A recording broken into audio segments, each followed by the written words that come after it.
Welcome back to The Will of the Hunted. Last week, I shared my story of survival. But on this platform, I also want to start conversations around mental health and identity. So this week, I am bringing on my boyfriend, Mike O'Brien, who will be a regular co-host on this show. And he's going to share his perspective on dating someone with PTSD and how we make it work in our relationship. My name is AJ Nichols, and welcome to The Will of the Hunted, the podcast. This podcast is for support and commentary, not professional advice. I am not a licensed clinician. This podcast also contains graphic and challenging discussions about sexual assault, self-harm, drugging, grooming, abuse, and emergency medical care. Listener discretion is advised.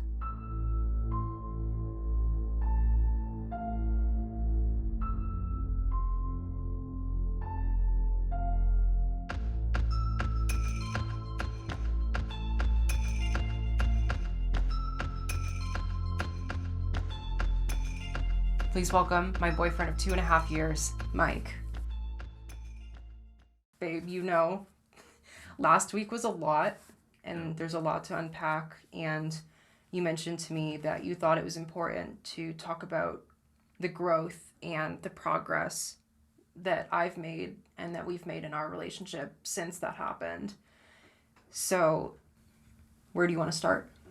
So, there's a 3-year gap between when the trauma happened and before we even started dating. So how did you start healing then, before we even got to the point where we started dating and then started having to figure out how to manage what triggers you had developed from the PTSD and everything, to then learn how to work and coexist with that in our relationship?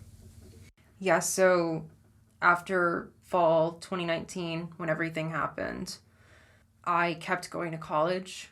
I was in a manic psychotic episode that lasted almost 3.5 years.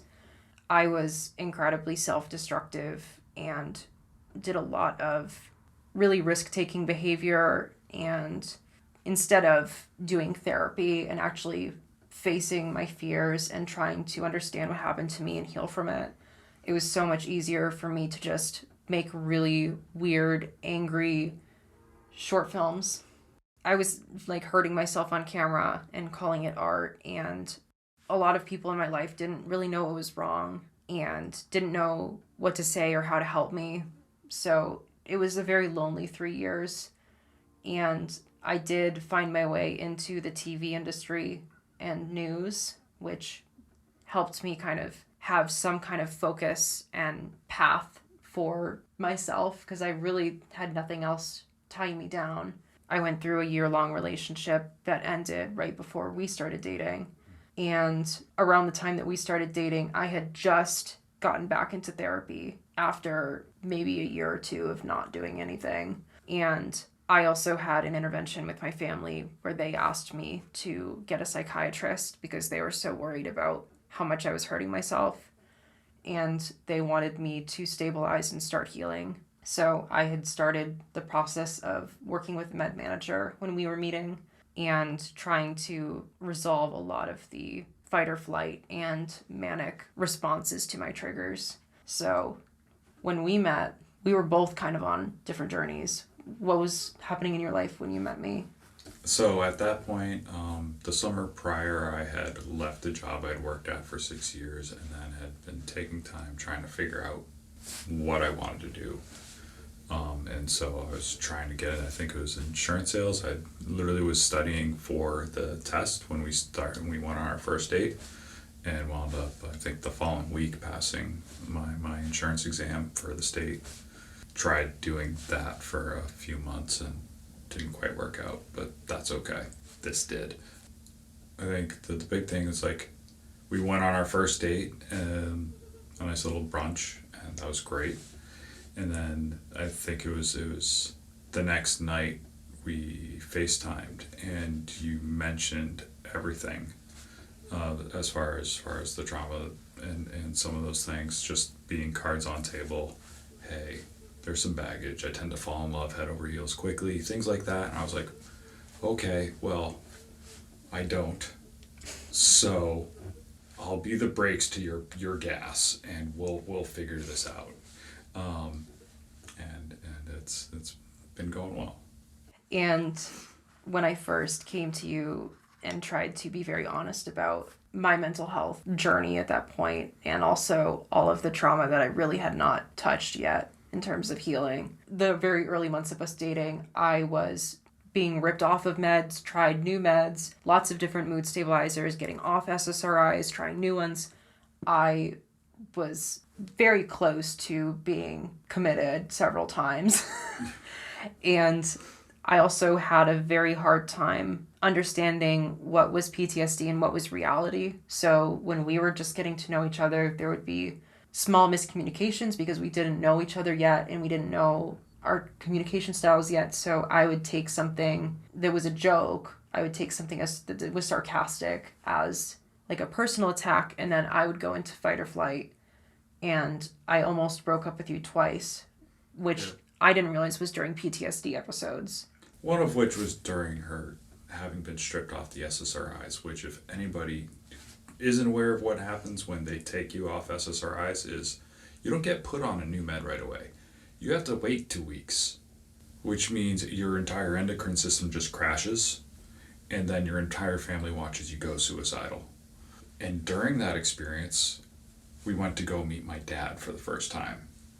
And that was fun. That was one of the days that she actually, before we went down to see my dad, between the stress and the anxiety of meeting someone's dad for the first time and being trans, you were worried about whether or not this person that you've never met before will be accepting of you, which is an understandable concern. Especially after my first relationship and how I was a secret in his family for so long. Yeah. And I think that morning, literally right after waking up, pre-coffee me's a little sassy, and I gave her a little sass over something. I forget what the comment actually was, but I was sassy, and she was like, "Okay, is this what I signed up for?" And so somehow we made it through that little spat afterwards, and then kind of worked things out. You know, it's I learned a new trigger for her and how to adjust my behavior so that I'm not being inconsiderate. Because I'm like, okay, I should be less sassy then if that's going to get us into fights over nothing, which it was. We both kind of looked at that and went, oh, we were both kind of children in that moment. Let's modulate each other and grow up. And so that was big. And then also acknowledging that moment, compounding stress was a big thing, where the stress of being ripped off the SRIs, meeting my dad for the first time, and that comment was just the or joke, whatever it was the straw that broke the camel's back. So we try to do a better job of recognizing when we're compiling stress levels to make sure that when things are stacked up, maybe we don't make jokes because we're just too stressed out and they may fall flat. I think I've definitely realized that, especially when I'm triggered, it's going to be hard for me to take anything as a joke. And I kind of have to remind myself and remind you that I'm going to overthink and take everything personally and feel like I'm being threatened when I'm not. And yeah, that's something that we really worked on, especially in the beginning of our relationship. But I want to ask you what made you stay after I almost broke up with you twice and I was clearly very volatile and not well. Not okay. I'd say as far as things were volatile, but not in the extreme, oh, we were constantly having fights, knockdown, dragouts. No, nothing like that. It was like, I'm gonna walk out. And it's like, oh, okay, we've been dating 3 months. Oh, I mean, if you walk out, that kind of sucks because I like you. You're a wonderful person. You're very kind, very thoughtful. And always there looking out for helping me. Hey, what do you need? What did you like? So it would have been a loss. It would have been very, very unfortunate. I would have been sad. But at the same point, I also understand, well, if that's what your choice is, I have to respect that, respect your boundaries, and If you choose to walk away, I have to let you walk away. You're not mine to own, mine to possess. You are your own person, and if that is what preserves your peace the best, then that is, I have to respect that choice. And I think I made sure to express that in those moments. And both times, you chose not to walk away. Yeah, I had never been, this whole relationship was kind of a reach for me because you seemed like a very normal, stable person. And I'm used to being with extremely controlling, toxic men. So when I got scared and thought I was under threat and I was like, oh no, I can't end up in another situation like this, gotta go. Like, I just was so used to running every 6 months to a year into a new relationship because I was so afraid to feel safe. So, yeah, I don't think I really knew how to stay. It took me a while to understand that your response of just approaching me with support really threw me off guard because I was so used to people either just giving up and the relationship was over or trying to trap me in it. And you were very much like, I like you, but this is your decision. It would suck, like you said, but I'm here and this is your choice. And that made me snap out of my PTSD episode and think, oh shit, I don't want to make the wrong decision. I don't want to throw away something real. And I remember crying to my mom one day when I thought I needed to break up with you. And I was like, I just don't want to make the wrong decision. And I had this whole thing like, oh, this is why we can't date, blah, blah, blah. And then we got on call and we started talking and I was like, what am I doing? Like, we're fine. I don't know why I'm freaking out. Well, like you said, when you're triggered, and let's be real, like your triggers is like you said, every time you're in a bad relationship, your response you learned was run out of it. Mm-hmm. from your PTSD event, because what you didn't do when you got to that house was run the fuck away. You walked in the door and you went, okay, can't have that happen twice. So next time we get that fight or flight feeling, we run. So when you program that response in, anytime you have a triggering event, that was your initial reaction to it. For us having to deal with that and figure out how to manage that was obviously starts with understanding. So now we understand that's like what when we talk about your triggers, one of the things that is a key defining is we keep talking about how your initial instincts with relationships when they seem to be a little rocky. Now, since that event was that you want to run away. So we understand that when you have a fight or flight response, it's your natural survival mechanism kicking in saying, I got to get out of Dodge. So we have to handle that survival mechanism because you're now seeing things black and white. It's live or die. It's only two options. And so live means run, die means stay. So you go, I need to live, I got to run. So for us, like the way to deal with that is or throw that game off and sit there is be understanding and go, okay, well, you're going to try to run away. Well, if you need to, okay, if that's the ultimate decision, we have to respect that. But we can throw a kink in the works by making you have to actually make a decision and sit here and be like, hey, I love you. I understand you. I see what's happening. I understand you're upset. I understand why this is upsetting. I understand this is a poor behavior pattern on my part, maybe. And I'll work on it, do my best to adjust if you give me the chance. If you don't, that's understandable. And I'll miss you.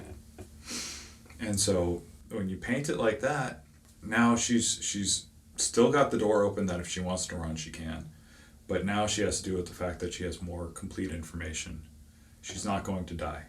You took the danger out of it. And then I was forced to actually understand the reality of the situation, which is in any new relationship, there's going to be bumps at the beginning because you're two completely different people integrating your lives together, like figuring out communication patterns and, different things. And I was in the very extreme mindset of romanticizing everything. Everything had to be perfect or I was not going to stay.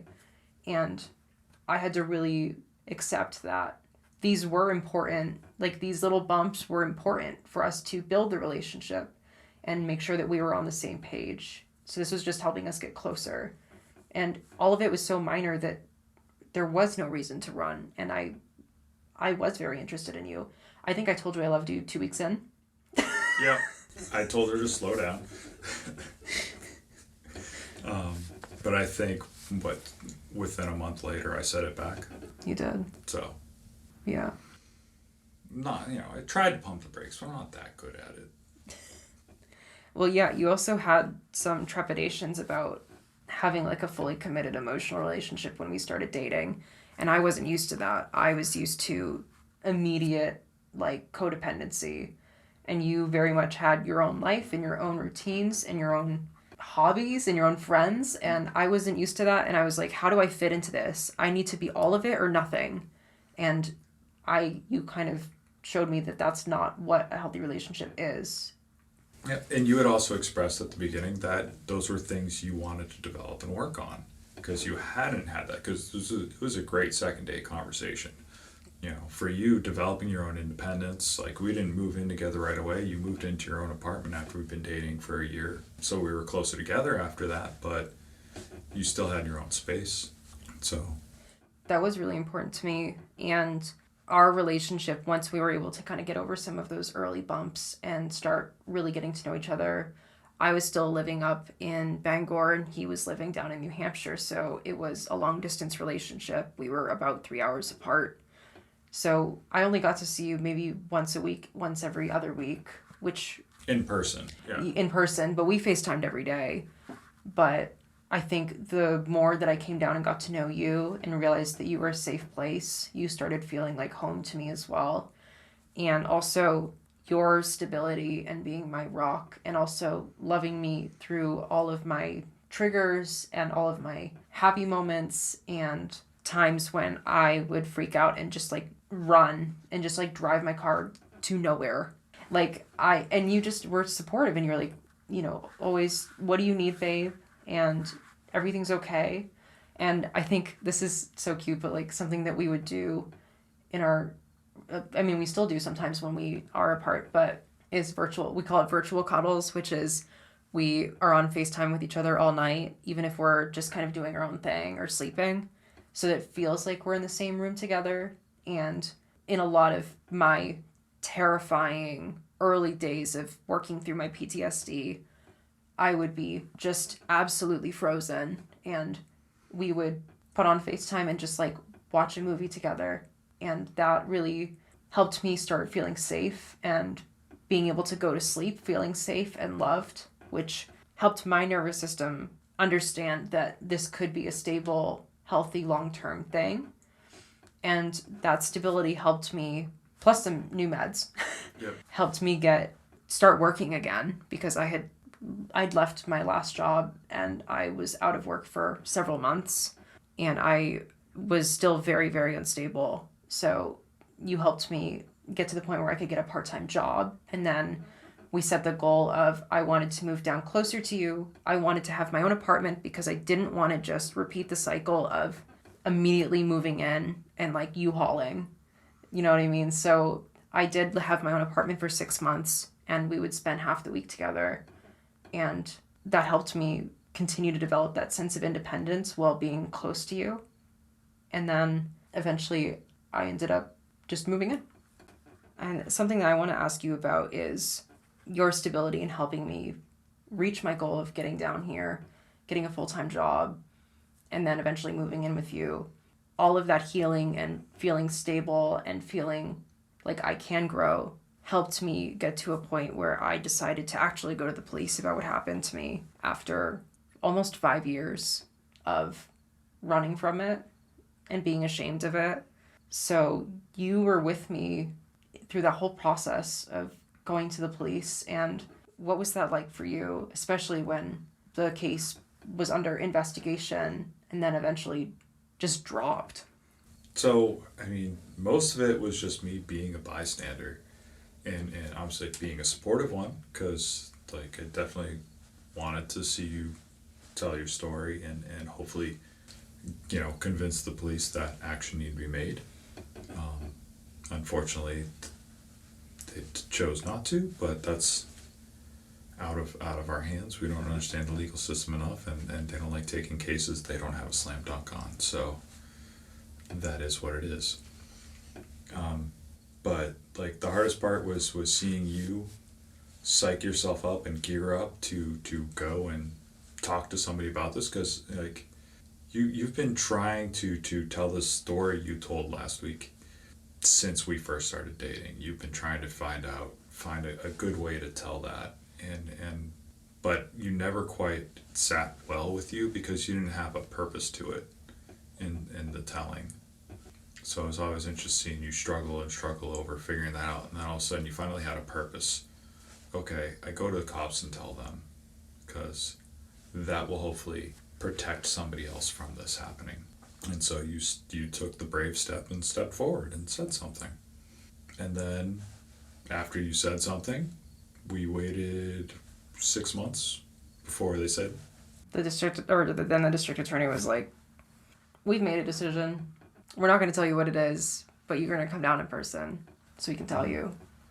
During that process, really confronting what happened to me, and also the possibility of having to A, see that man in court, or B, having the police tip him off and let him know that I am coming after him legally with the criminal justice system, and potentially him starting to hunt me again.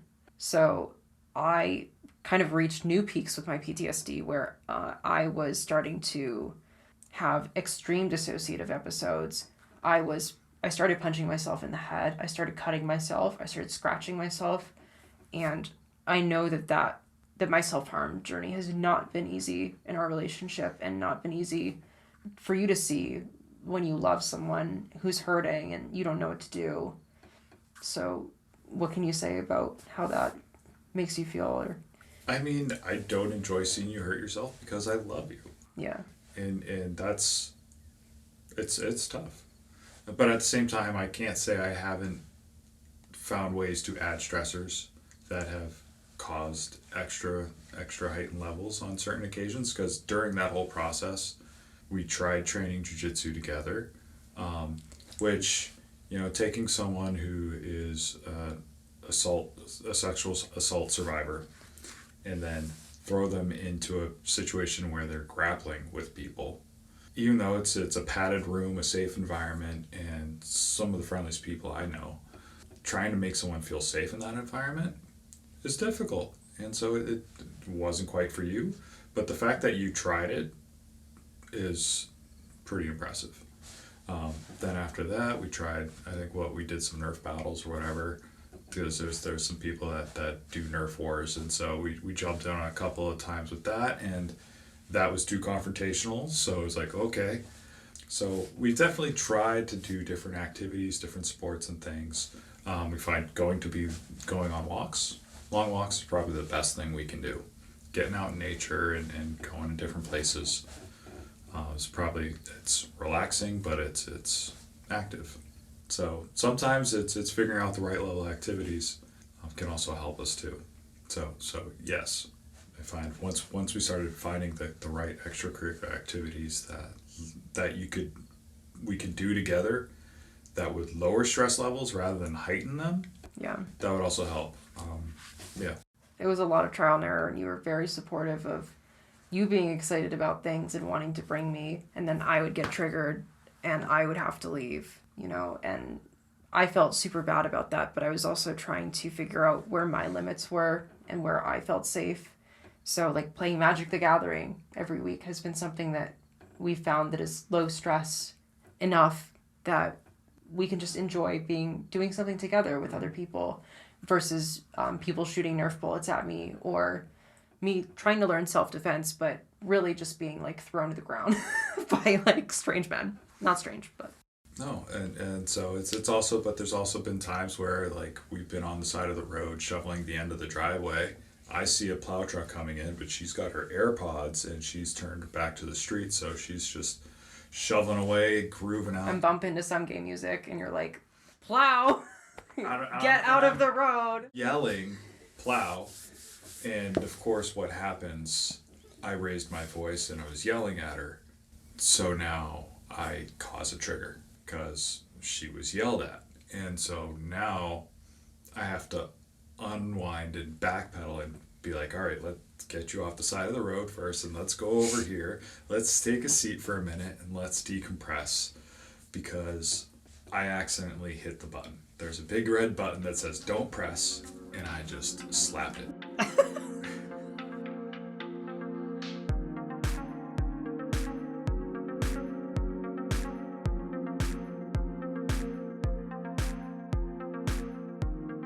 Sometimes, even if I'm trying to do what I feel is the right thing from a safety perspective, I still have to adjust my approach to it. Otherwise, I end up with 30 minutes of work to make sure that I recreate a safe space for you after breaking it.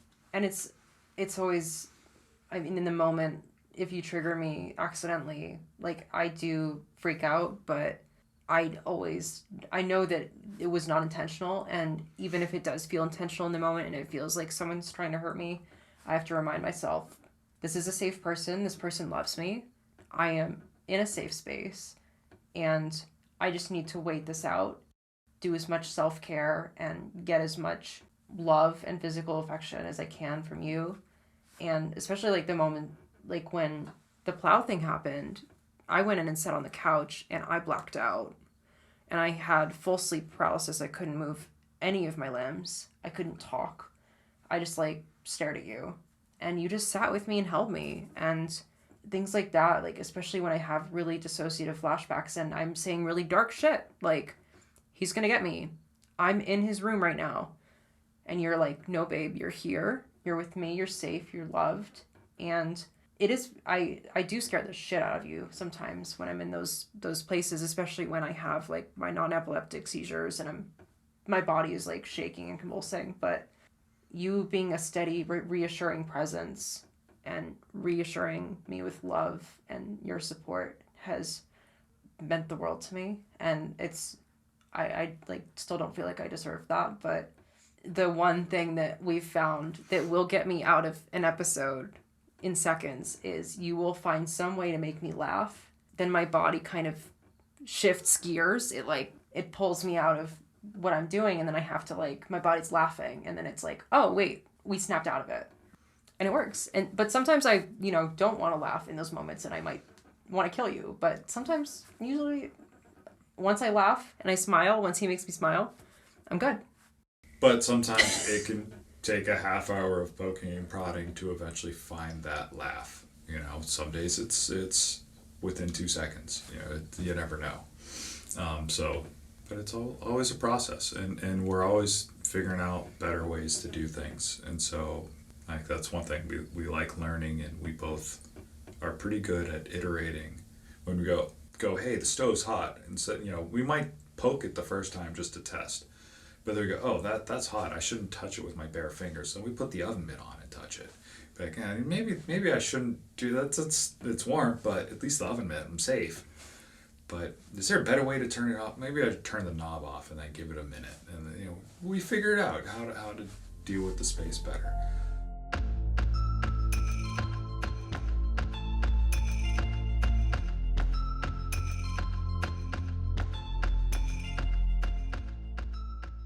Knowing how when you're triggered and you're upset, and then I sit there and cajole you and coax you and make you laugh at some point, and trying to help you feel better and snap out of those dissociative episodes.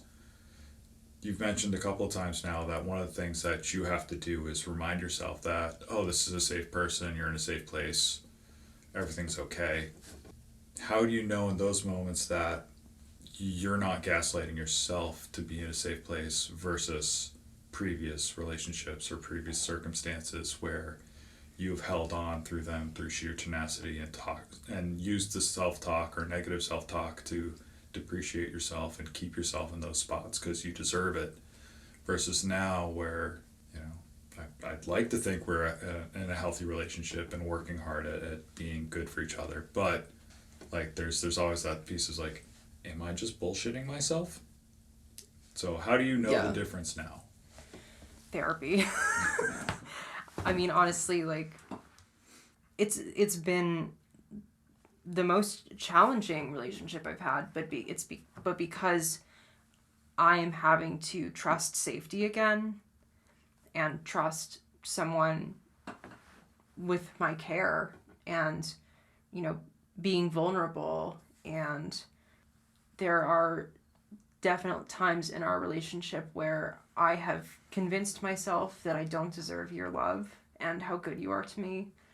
And I started thinking about like the fight or flight, like, how do I run? Or, you know, there's also been times when people have been, like, other like guys in my life who I'm friends with have been kind of acting like people from my past, and then I kind of find myself drawn to that, and because the safety feels threatening. So going back to what I'm familiar with, always been faithful, but sometimes my fawn response is and we're very honest about it, but like sometimes I can find myself fawning over toxic attention instead of the love and support you give me, because it feels scary sometimes. And I guess to answer your question, it is really tough sometimes to understand what's real and what's not.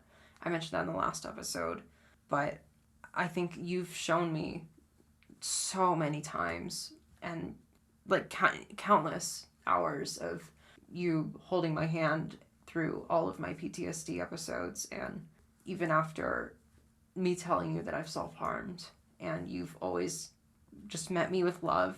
And even in those moments, in my darkest moments, when I am fully convinced that you are the guy who hurt me, I still just see your smile and I just know that I'm okay. And my body is trying to tell my mind something different, and I have to do what I need to do to let my body relax, and then we're good.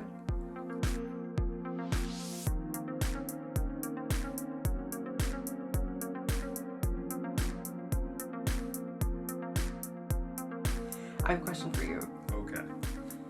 So one of the most annoying things about my PTSD in our relationship is I was, when I was conditioned to be controlled and obedient and just under someone's thumb constantly, I say sorry way too fucking much. And then you say, stop saying sorry, and then I apologize for apologizing. And then you say, just stop. And then I'm like, I'm sorry for apologizing about apologizing. I'm sorry. And it's weird because it's really hard for me to break that pattern, but I'm still convinced that if I displease you, or a huge one is, we're allowed to have different opinions. We're allowed to disagree on things. But when I do disagree with you on something, like even minor, I'm always afraid that you're going to hurt me, like I'm used to. And I immediately cower and I'm like, I'm sorry, please don't hurt me. And you're like, you can put ketchup on your hamburger. We were trying to figure out where we were going to go to dinner. Like, yeah. You said you didn't want pizza. It's okay. Yeah. It's like, all right, no pizza. That's okay. What's next? What's the other options? Because you're gluten free, so we got to make sure we find the right choices, because not everywhere does that. So how have you learned to cope with those weird behavior patterns, like conditioned behavior responses? Like, you're probably so sick of it. Oh, I mean, some days maybe. It depends. Again, it's all what's my stress level at for the day? How tired am I? How long has it been? Is it the first thing in the morning? I might not care. If it's after a 10-hour shift at work and I'm a little hangry, I'm probably going to have a little less patience for it. But I'm still going to understand that this is a defensive reaction on your part.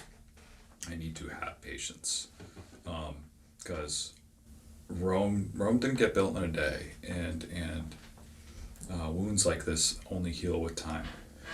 So I'm better off, like, if I want to actually see growth and healing from you, it's better to give care and understanding and love. It's like, people, you talk about, how you'll hit yourself or you cut, and those things, if I condemn or damn those actions, that's actually just going to do worse for you, because now you have a reason to shame yourself and to feel guilt for those actions, which compounds them. And it becomes circular logic, where you hurt yourself because you don't feel worthy of yourself or the others around you, whatever. You get this negative self-talk, and it just turns into this vicious loop where you beat yourself because you hurt and you feel like you deserve to feel that pain, but then you have the bruises or marks or whatever that are there, and you get ashamed of having to show those, being out in public and those people seeing those, and now you feel bad about yourself. Well, what do you do when you feel bad about yourself? You hurt yourself, and then you go out in the world and people say, and as you see, the cycle perpetuates itself. And so if I want to see you break that cycle, I have to make sure I show care and love. And it has to be unconditional. And it is unconditional, fortunately for us. But it's one of those things where it just has to be. Because that's the only way that I understand can help you choose to break the cycle. And I think one of the big things in our relationship is realizing that self-harm is kind of an automatic response for me, because my brain immediately, when I'm triggered or in a really high stress situation, I'm immediately like, oh, I'm back in that on that sun porch and I'm gonna die there. So my brain is like, I gotta take care of myself first before he does it. It's a very unintentionally selfish thing for me to hurt myself in general, because it does fill a need temporarily. And there's also a part of me that feels very justified in doing that. But also there's a part of me that has a lot of guilt around how that impacts you. And I don't like that. So one of the things that we've talked about with my therapist is that trying to like stop the self-harm cold turkey or just shame it out of me is to identify the parts of the environment that are pushing me to be that triggered and reducing them. For example, when I was working full-time in news and I was getting triggered every single day in a really toxic environment that was always traumatizing me, and I was living in fight or flight, and I was hurting myself at work, in the bathroom, and I would come home and I would feel awful that but I would always be honest about it, but I felt awful. And you reminded me that, it's okay to find other places, where I can feel safer, and those impulses can go away. So I left news. You supported me until I got another job. And I am in a much lower stress job where I have stopped hurting myself.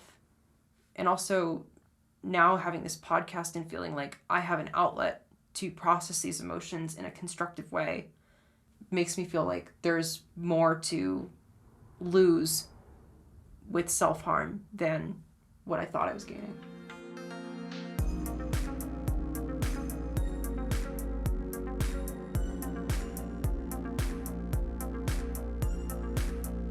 So next week we will be hearing from my friend Amara, who is an Indigenous Two-Spirit woman, and she'll be talking about her life and her incredible story of resilience. So we will see you next week on The Will of the Hunted, Tuesday at 6 p.m. Thank you.